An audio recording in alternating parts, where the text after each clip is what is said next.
Hello, future CAs. I know you're preparing in full swing and I will not be taking much of your time. In the latest RTP September 25, there is an amendment for CA Inter, that too advanced accounts. If you see the RTP, this is the amendment. Mostly what the students will be doing is, ayo, this is some level 1, level 2, level 3 entities. Some limits are there, 5 pages. I'm going to skip this and let me straight away go to MCQs. The amendment is running for almost 10 pages of amendments. Then let me go to MCQs. I will skip this. What I am doing for you guys, if you are writing the exam in September 25 or onwards, if you can spend the next 5 minutes with me, I will summarize the entire amendment for you, what is relevant for the exam. I am only taking the crux of this. So what this amendment is basically saying, guys, that applicability of accounting standards, they used to give some limits that has undergone some changes, not for companies, but if you are not a company, the word they have used is non-company. Sir, non-company means what? Non-company means partnership firm, sole proprietor. Sir, I am having a partnership firm. If my limits are crossing all these, I have to follow accounting standards. Sir, all these days I thought accounting standards are only for companies. No, accounting standards are even for non-companies like partnership, what to say, sole proprietor, which has been there from day one. So in this amendment, they are classifying this non-companies into two types. MSME, large entities. I will again repeat, MSME, large entities. MSME is nothing but the same meaning that we know, micro, small and medium enterprises. Now for large entities, earlier we had some name called level 1, level 2, level 3, level 4.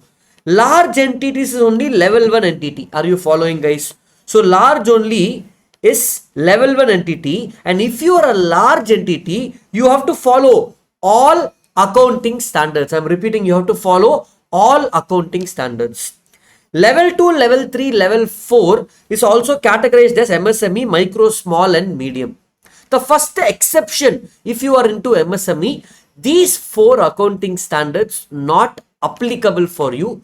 You don't have to follow them. If you want, you can follow. It's optional. What is it? AS3, AS17, 20 and 24. These 4 accounting standards no need to follow. Preliminary overview is done, guys. Sir, now exam, what should I remember? What they are saying, anything which is not an MSME becomes a large entity. Reverse definition. Anything which is not in MSME becomes a large entity. If you are a large entity, you are level 1, all accounting standards 1 to 28, in 1 to 29, you have to follow everything, guys. That means I should learn what is an MSME. So if I can teach you what is an MSME, if it is not an MSME, you know it becomes a large entity. Is that clear, guys? So now I need to know, what is this MSME? What is this MSME, guys? Very simple. They have given 5 points. How many points, guys? 5 points. If you satisfy any of these points, then you will fall under an MSME. You will fall under an MSME. What are these 2 points? The first 2 points relates to limits. In Companies Act and law, we have so many limits. Here, just 2 limits.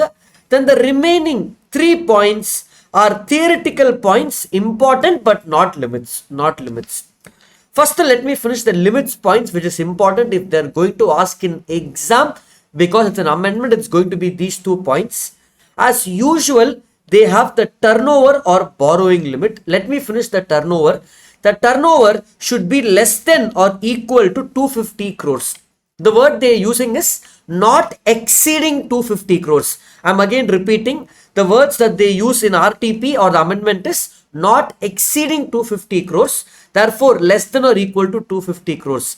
Now, the 2 important catch points over here is not all turnovers. Not all turnovers, guys.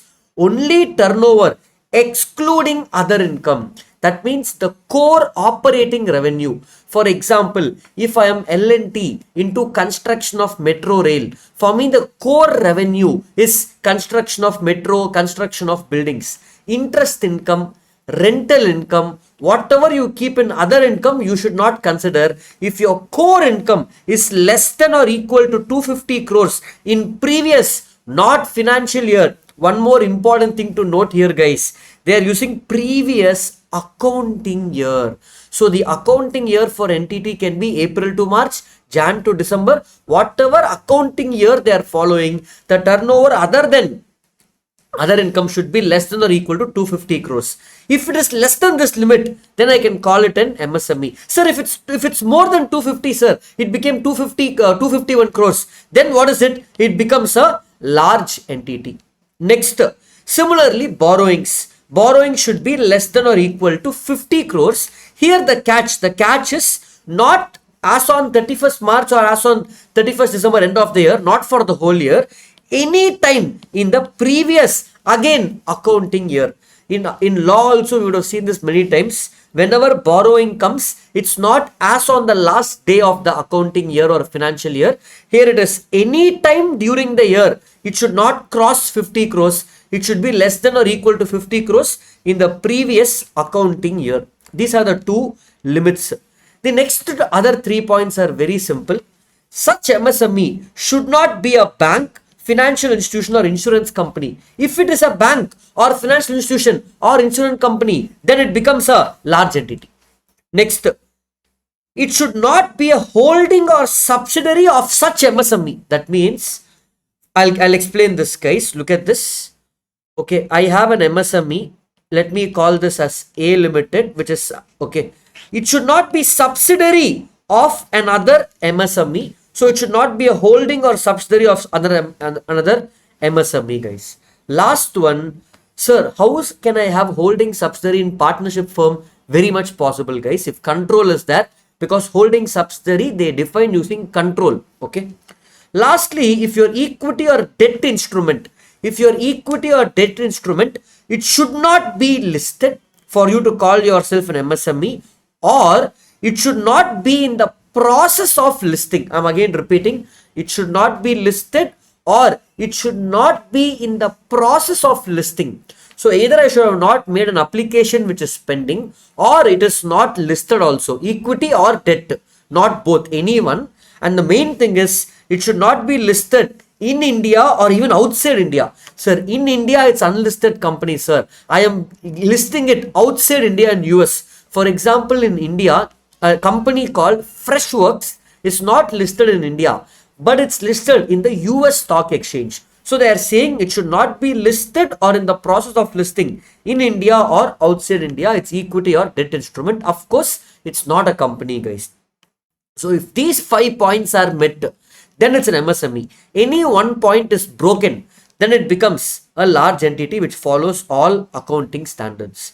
Then if I come down over here in RTP, lot of disclosure points are given, but I am only taking exam oriented. I'm repeating, exam oriented. What can come in the exam from all these paragraphs? This one last paragraph is important, may come in exam. If the examiner is very angry, this time he wants to put you in hell, then he can ask.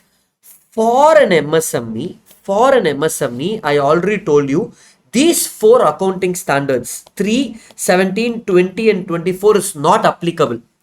Same way, AS 18 is also not applicable for an MSME if the same limits are repeating. The turnover excluding other income is less than or equal to 50 crores. Here it is how much? 250 crores. Sublimits for AS 18. For AS 18, they are giving a sublimit, sir. Borrowing less than or equal to 10 crores. Above borrowing is how much? 50. Look at this. 250, 50. 5 times. Borrowings into 5. You get turnover. Here also, borrowings into 5 turnover. They just divided this limit by 5.